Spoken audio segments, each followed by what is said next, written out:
बातमी आता विद्यार्थ्यांसाठी आणि पालकांसाठी सुद्धा, कारण आता शाळांमध्ये पहिलीपासून ते 5वी पर्यंत मराठी, इंग्रजी आणि हिंदी या तीनही भाषा सक्तीच्या असणार आहेत।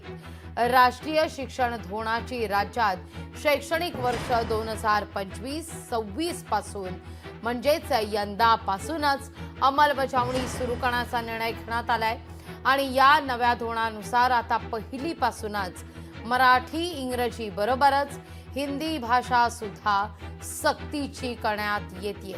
नव्या शैक्षणिक धोरणानुसार शालेय अभ्यासक्रमात भाषा संवर्धनाला विशेष महत्त्व देण्यात आलेले आहे। इयत्ता 1ली ते 5वी मध्ये मराठी, इंग्रजी आणि हिंदी या तीनही भाषा सक्तीच्या आता यापुढे असतील।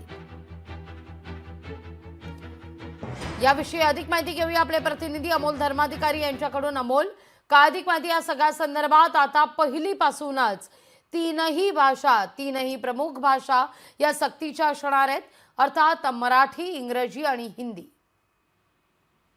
नक्कीच महत्त्वाचा निर्णय हा शालेय विभागाकडून घेण्यात आलेला आहे आणि इयत्ता 1ली पासूनच हिंदी शिकण्याच्या अनिवार्यतेवर आता शिक्कामोर्तब झालेला आहे।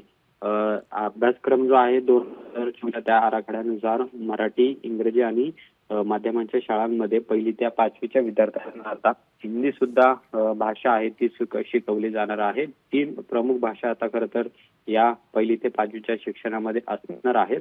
अन्य माध्यमांच्या शाळांमध्ये 1ली ते 5वी मध्ये माध्यम भाषा म्हणून मराठी, इंग्रजी आणि हिंदी अशा 3 भाषा असणार आहेत। जून पासून होणाऱ्या शैक्षणिक वर्षापासून याची अंमलबजावणी सुद्धा केली जाणार आहे। राज्य शैक्षणिक संशोधन आणि प्रशिक्षण परिषदेने पायाभूत स्तरासाठीचा आणि शालेय स्तरासाठीचा असे अभ्यासक्रम आहेत ते तयार केलेले आहेत आणि त्यानुसार आता हिंदी भाषेचा सुद्धा यामध्ये समावेश करण्यात आलेला आहे आणि जून पासून याची अंमलबजावणी आहे ती सुद्धा अभ्यासक्रमामध्ये केली जाणार आहे।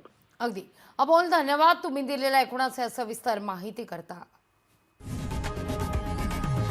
लोकशाही मराठी ऐका, पहा, जागरूक रहा।